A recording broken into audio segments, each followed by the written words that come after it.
After 15 years at Ridgeway Events and Media, I sat in the office I had practically built from scratch, surrounded by gear I'd purchased with my own money, ideas I'd nurtured into full-blown systems, and memories of deadlines that nearly broke me. The laminated sign above my desk read, "Problem Solver in Chief," a joke from my team. Only now, the joke was on me. "Lisa," my boss Greg said, not meeting my eyes. "Due to restructuring, we're downsizing your position." I blinked once. The air conditioning hummed in the silence between us.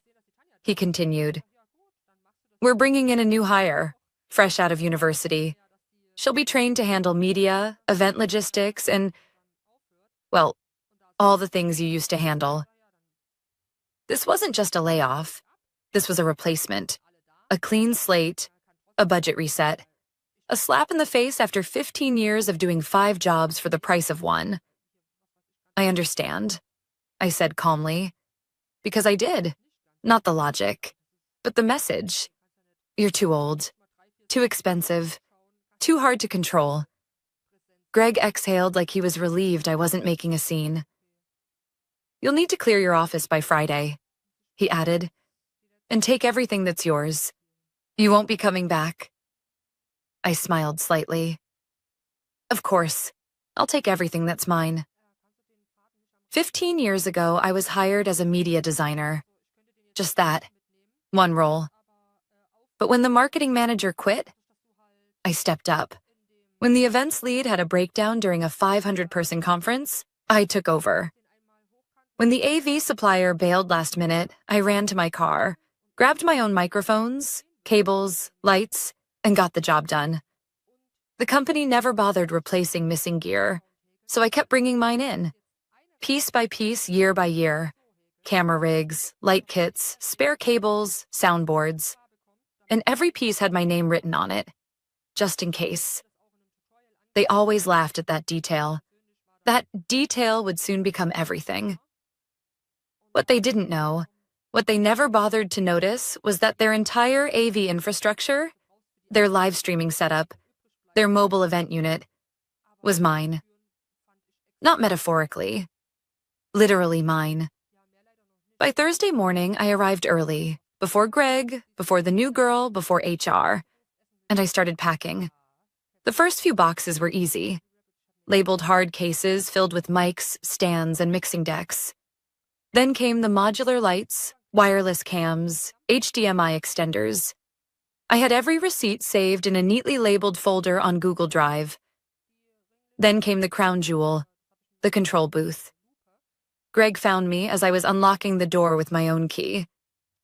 You can't take that stuff," he stammered. "Oh? Why not?"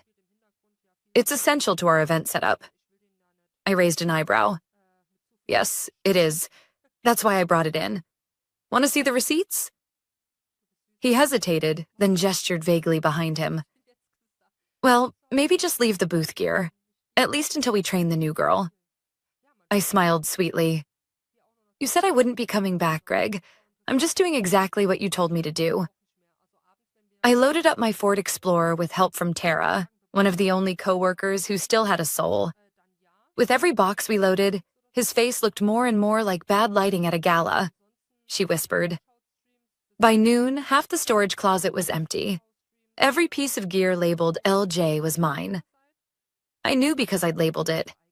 All those years of staying late to organize, repair, replace, now they were stacked neatly in cardboard boxes. By 2 p.m., the livestream equipment was gone. By 3:30, the backup servers I'd brought in for remote events, yep, gone too. Greg was pacing the hallway now, phone in hand, red-faced, whispering into his sleeve. They thought I was disposable. But they never once asked, what if everything we rely on leaves with her? When I finally drove off, my SUV sagging under the weight of a company's forgotten foundation, Greg stood at the curb, silent, confused. But it was Friday I left, and Monday would be fascinating.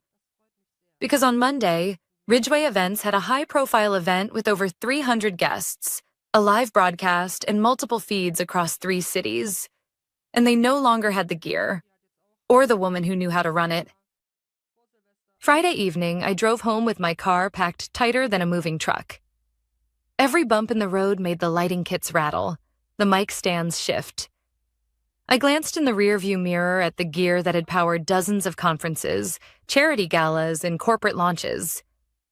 And I remembered something my dad once told me. Never loan out what you're not willing to lose. That advice had guided every decision I made in the last decade, including the one to put my name on every single item I ever brought into Ridgeway events. Greg had laughed at the time. Paranoid much? He joked. Now? I imagined him staring at the empty AV booth, realizing just how much of his infrastructure had never belonged to him at all. By the time I got home, my driveway looked like a film crew had moved in. My neighbor, Mike, leaned on the fence with a beer in hand. "Big shoot this weekend?" he asked. "Not exactly," I said, exhaling as I opened the trunk. "More like the end of an era." He offered to help carry things in. As we unloaded the boxes into my garage, I told him the short version, about how I'd been let go, how they brought in someone cheaper, how they told me to take everything that was mine, and how I had. He let out a low whistle. "So what are they going to do without all this?" "That's their problem now." Saturday morning, I opened my laptop and scrolled through the event calendar on Ridgeway's public website. Monday, the big one, the Northcrest Regional Education Conference. 3 cities, remote panels, keynote from the state superintendent, live streamed to over 2,000 viewers, and every year I was the one who made it happen. I knew their playbook inside and out. The gear required, the setup time, the backup plans, the cables no one else remembered to pack. And I knew that without me, or my equipment, they were in serious trouble. But I wasn't smiling. Not really. Because this wasn't just some petty revenge fantasy. It was personal. 15 years of giving everything. Missing birthdays, anniversaries, staying up until 2 a.m. to fix a crashed feed because there's no one else who knows how. I trained interns, built workflows, prevented disasters before they happened. And in the end, I wasn't even worth a real explanation. Just a canned line about downsizing and a 20-something with a shiny degree and no real experience waiting to take over my life's work. Sunday afternoon, I got a message from Tara. "Tara. Hey, just a heads up. Greg's been calling people in a panic. Something about missing AV inventory and a broken livestream plan." I responded with a simple thumbs up emoji. 30 minutes later, she called. "Lisa, I know you're done, but I need to tell you something. They had the intern try to set up tomorrow's event. She didn't even know what a DI box was. Greg actually asked if we could just Zoom it in with laptops. I nearly walked out." I closed my eyes. It was worse than I thought. "And the venue?" I asked. "New location this year. No built-in AV. They were counting on your kits. The wireless mics, the camera rig, the switcher. All gone." She paused. "He asked if I could maybe reach out to you. You know, just for a little help." I didn't answer right away. After a long silence, I said, "I wish I could help. But I'm just doing exactly what he told me. I took what was mine and left. I don't work there anymore." She sighed. "Didn't think you would. Just figured you should know what kind of chaos is coming." As the sun set, I walked out to my garage and flipped on the lights. Dozens of items sat neatly stacked and labeled. I ran my fingers over the lid of the road case that held the wireless transmitters, over the charger dock for the LED uplights, over the laminated emergency cable chart I made during a 3-day power outage. They hadn't just fired me. They'd amputated their only working limb and handed the scalpel to someone who didn't know which side was sharp. And now? Now they were about to try and walk on their own. Let's see how that goes. Monday was less than 12 hours away. I made tea, opened a new document on my laptop, and started writing. Not a resignation letter, not a rant. Something better, a pitch. Because after 15 years of being the invisible engine behind other people's success, I finally had a shot at building something of my own. And if Ridgeway Events wanted to burn down what we built together, I had every intention of rising from the ashes. I was halfway through my first sip of tea when the first call came in. Anonymous number. I didn't answer. Then a second. This time from Ridgeway's front desk. Still no. By 8 a.m., I had 3 missed calls, 1 voicemail, and a text from Tara that simply read, "They're falling apart. I've never seen Greg like this." I believed her, because I knew exactly what they were walking into. The Northcrest Regional Education Conference was Ridgeway's biggest spring event. It spanned 3 cities, each with its own tech setup, and required seamless live streaming, interactive Q&As, backup feeds, and content switching. I'd built every part of that process from the ground up, from color-coded cable routing to customized overlay graphics. And all of it? Gone. Still sitting, labeled and dust-free in my garage. At 8:32 a.m., I received a panicked voicemail from Greg. His voice was clipped and fast, like he'd already had too much coffee, or not enough sleep. "Lisa, hi, this is Greg. Look, I think there may have been some miscommunication about what equipment belonged to the company. We really need you to clarify a few things, urgently. This event is going sideways. Please call me back ASAP." I didn't. Instead, I opened my laptop and continued typing. The pitch deck was coming along nicely. A consulting and technical support brand for nonprofits and education conferences. Simple, clean branding, flat rates, transparent services. My tagline was almost too perfect. You don't need an agency. You need someone who gives a damn. At 9 a.m., Tara texted again. "They're trying to run everything through someone's personal iPad. Sound keeps cutting out. Audience is fidgeting. One of the panelists just said, 'Can anyone hear me?' Live on stream. They're asking for your setup diagrams. I told them I didn't have copies. I do, but I'm not giving them away for free." I smirked. Tara was loyal to a fault. And now they were finally realizing who their real backbone had been. By 10:15 a.m., my inbox lit up again. This time, it was from Alyssa, Ridgeway's marketing lead. "Hi, Lisa. I hope you're doing well. Greg asked me to reach out and see if there's any chance you'd be available for a quick consult today. He's willing to compensate you for your time. Please let me know if there's any way you can help." I stared at the email for a moment. Consult. That was the word. Not help, not save us, just consult. Which legally meant billable hours, progress. But I didn't reply. Not yet. At 11 a.m., I finally allowed myself a moment to relax. Tea gone cold, emails still piling up. I walked out to the garage and opened one of the hard cases, taking inventory. Everything was still pristine, ready to deploy, ready to earn me money instead of building someone else's empire. By noon, Ridgeway's livestream had been pulled offline. I didn't need Tara to tell me. Social media was already catching wind. A few conference attendees had tweeted about the failure. Biggest education event in the region can't keep their feed live for more than 30 seconds. Embarrassing. They fired the person who used to run this. That's what I heard. Wild. At 12:46 p.m., Greg called again. This time I answered. "Lisa, oh, thank God. Look, this whole thing has gotten out of hand." I didn't say anything. "I admit it," he continued. "I didn't realize how much of the AV stuff was actually yours. I should have asked more questions." Silence. "We need help. Just a few hours. I'll pay you personally if I have to."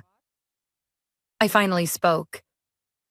"I appreciate the offer, Greg, but I don't do last-minute emergency calls for people who told me I was replaceable." He stammered.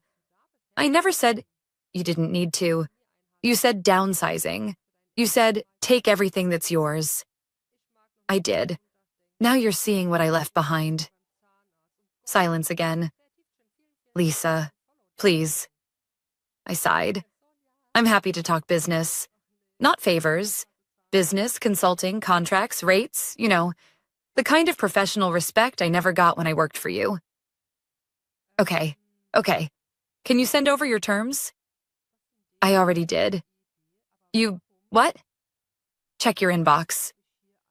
Because 15 minutes earlier, while he was busy begging, I had sent a branded quote with an emergency same-day consulting rate. 4 times my old hourly salary. And he had exactly 2 hours to accept before I turned off my phone. By 1 p.m., he'd signed. By 2 p.m., I was logged into their temporary stream remotely, stabilizing it with the same software I used for years, and walking Tara through a patched-together version of my original event workflow. And by 4 p.m., my invoice had been paid in full. No apologies, no recognition, just a confirmation email, and a note at the bottom. Please keep your availability open for future events. I closed my laptop. If they wanted me, they'd pay my rate. Not because I was bitter, but because knowing your value is only half the battle. The other half is making sure no one gets it for free. By Tuesday morning, I'd already had 3 inquiries, not from Ridgeway, from their competitors. One was a mid-sized conference group who had followed the Northcrest livestream and noticed something odd, that the stream quality had improved mid-event despite obvious tech hiccups earlier in the day. The organizer called it a mystery save.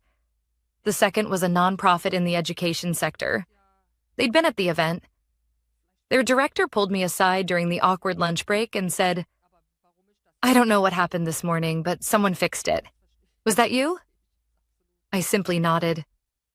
"You freelance?" he asked. "I do now." I didn't sleep much that week.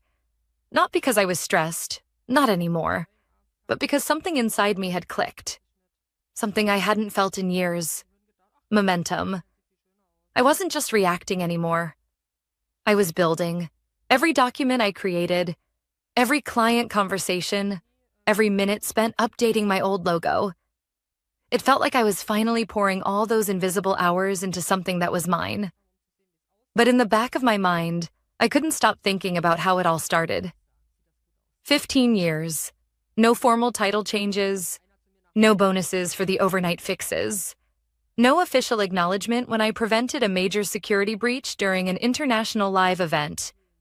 I was always just the media designer, even when I was also the AV lead, the backup coordinator, the vendor liaison, and the person who climbed the scaffolding at 6 a.m. to tape down a cable no one else noticed. And Greg? He was already shopping for his next intern. By Thursday, Ridgeway had another problem. They were scheduled to host a product launch for one of their major clients, a long-term contract that had been Lisa-dependent from the beginning. The client, a large tech firm, insisted on a full mock run of the event 48 hours ahead of time. It was standard. What wasn't standard was that the moment the client arrived at the venue, they realized something was off. No signal flow, no directional monitors, no backup rig, and no Lisa. Tara called me from the back loading dock, whispering. "They're trying to fake their way through this setup. The client's head of communications is furious. He literally said, 'Where's the woman who usually runs this? We don't want kids with clipboards. We want the expert.'" "Let me guess," I said. "They're stalling." Hard. Greg's sweating through his blazer. I almost felt bad.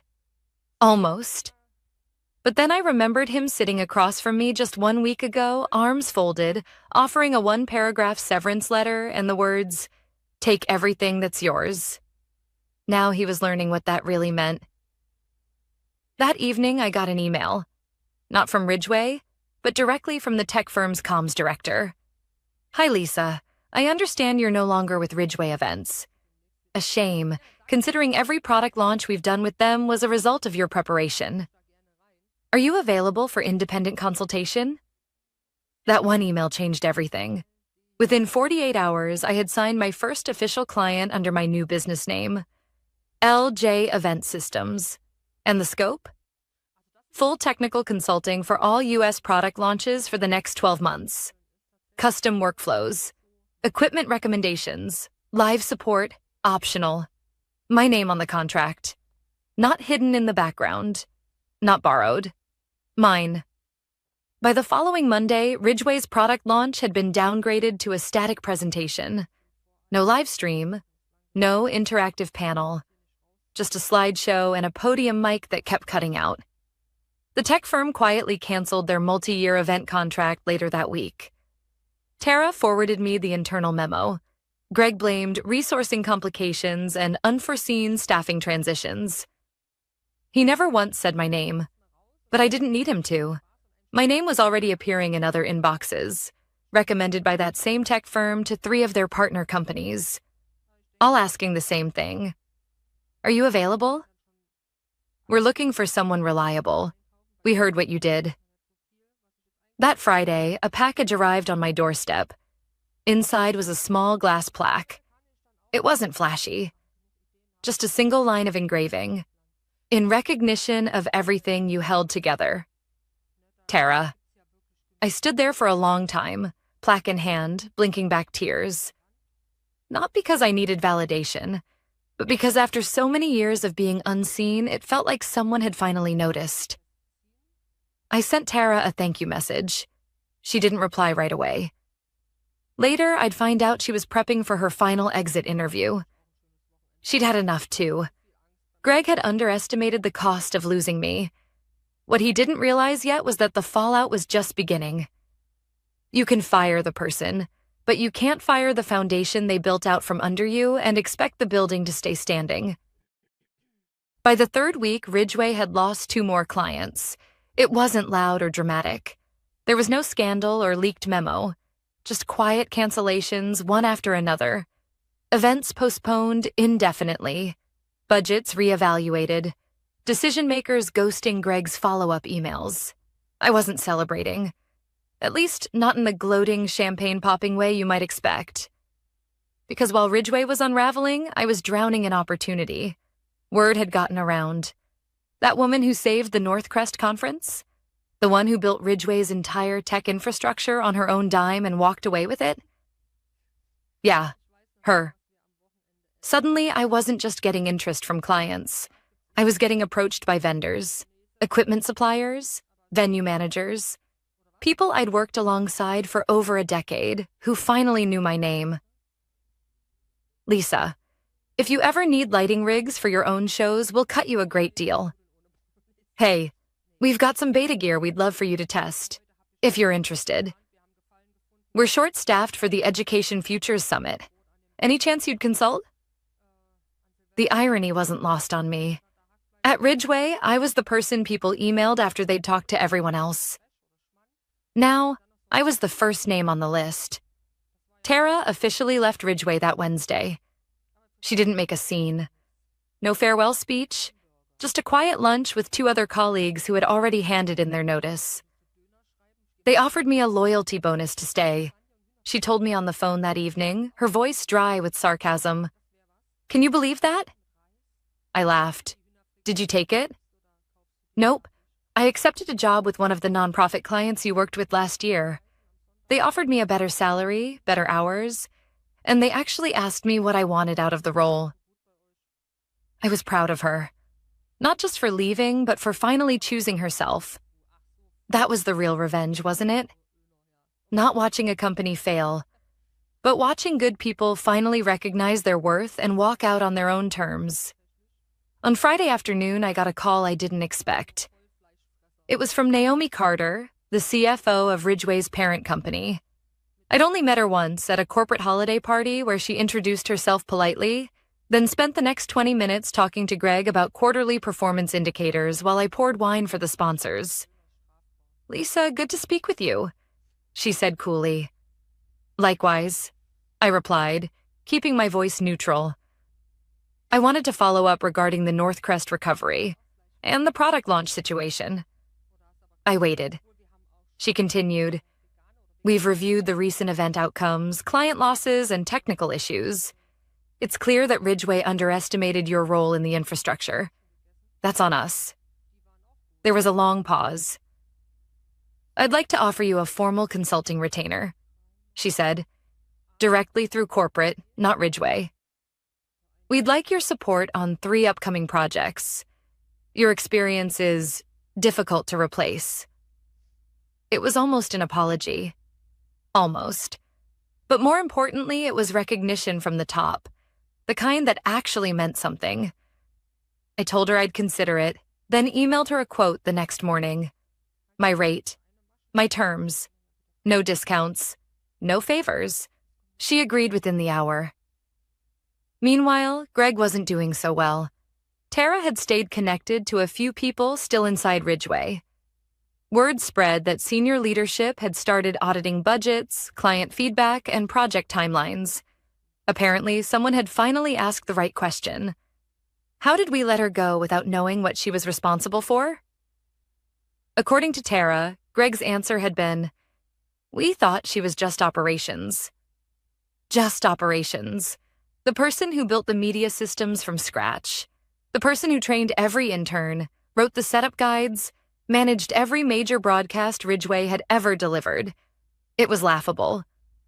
But it was also typical. Companies love to use words like team and family when things are going well. But the moment money gets tight, the first heads on the chopping block are the ones who say yes too often and make miracles look routine.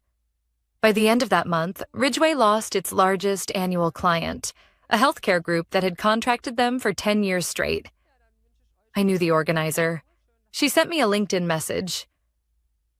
They said you weren't with the company anymore. I told them, no Lisa, no contract. Just wanted you to know. That was the moment it truly hit me. I hadn't just been a part of Ridgeway. I had been Ridgeway for a long time. They just never bothered to see it, until it was too late. And yet, I didn't feel rage, or even triumph, just clarity.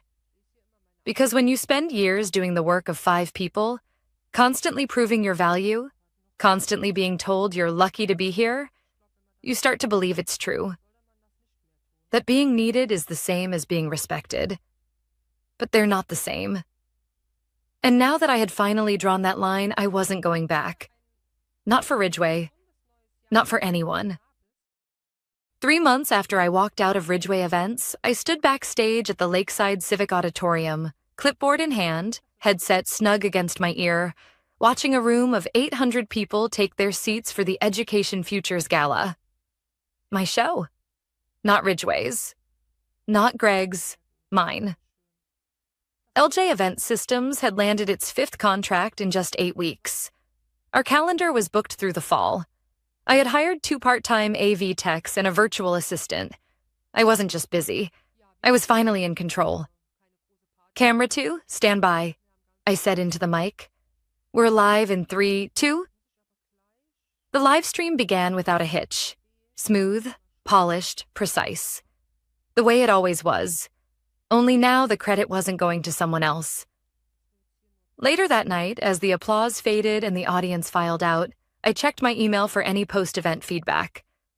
Among the client messages and vendor updates was one that made me freeze. Subject: Ridgeway request. It was from Naomi Carter again. Lisa, I hope this message finds you well. Ridgeway Events has undergone a series of internal changes. Greg Reynolds has officially resigned. We've also parted ways with 2 other senior staff members. We are reevaluating the company's structure and would like to extend an offer for you to return, not to your old role, but to lead a new division focused on event technology strategy and consulting. You would report directly to me. I read the message twice, then a 3rd time. They weren't just asking me back. They were offering me leadership, authority, autonomy, a chance to rebuild the house they had once tossed me out of. But I'd already built something better. I clicked reply and typed slowly, carefully. Hi, Naomi. Thank you for the update and the generous offer. I'm proud of the work I did at Ridgeway, but I've since moved on to pursue my own path. LJ Event Systems is now fully operational, and I'm focused on growing something that reflects my values: accountability, respect, and ownership. I do wish Ridgeway the best during this transition. Let me know if you'd like to discuss licensing access to any of our technical frameworks. Happy to talk business. Just not employment. Warmly, Lisa Jennings founder, LJ Event Systems. I hovered over send for a moment, then clicked. It didn't feel spiteful. It felt final. A week later, I was invited to speak on a panel for women in media tech. The topic? What happens when they replace you and you replace yourself with something better? I shared the full story. The silent burnout. The downsizing. The moment I was told to take everything that's yours. The realization that everything that made Ridgeway work had been quietly carried in and cared for by me, year after year. After the panel, a young woman approached me. She looked nervous. Early 20s, maybe a year out of college. Hi, I just wanted to say thank you. I was recently told by my boss that people like me don't last in this industry. I was thinking of quitting. But your story, she hesitated. It reminded me that I'm not crazy, that some of us really are doing everything and getting none of the credit. I smiled. You're not crazy. You're just ahead of the curve. Document everything. Put your name on your work. And don't wait until someone gives you permission to own your value. She nodded, teary-eyed. That moment alone made it all worth it. By the end of that quarter, Ridgeway had lost 4 long-term clients. Their stock among vendors and sponsors had taken a hit. Meanwhile, LJ Event Systems had signed with 2 national nonprofits and was negotiating its first licensing deal with an AV platform provider. Using diagrams, documents, and systems I'd developed long ago, on nights no one at Ridgeway ever knew I stayed late to finish. Not out of obligation, but because I cared. They never understood that. They just assumed I was lucky to have a job. Now they were lucky if they could get me on the phone. As I sat at my desk one evening, sorting through proposals and onboarding forms, I looked around my new office. A converted space above a co-working studio, bright with natural light, covered in sticky notes, whiteboards, and cables coiled neatly on the shelves. Everything here was mine. And more importantly, everything here was built from scratch, not stolen or borrowed or downsized. At 56, I had finally achieved what no promotion could ever give me: agency, ownership, and respect, on my own terms. Because when Greg told me, take everything that's yours, he had no idea what that included. It wasn't just my lights and cameras. It wasn't just my workflow or expertise. It was my power. And now, I'll never hand it over for free again.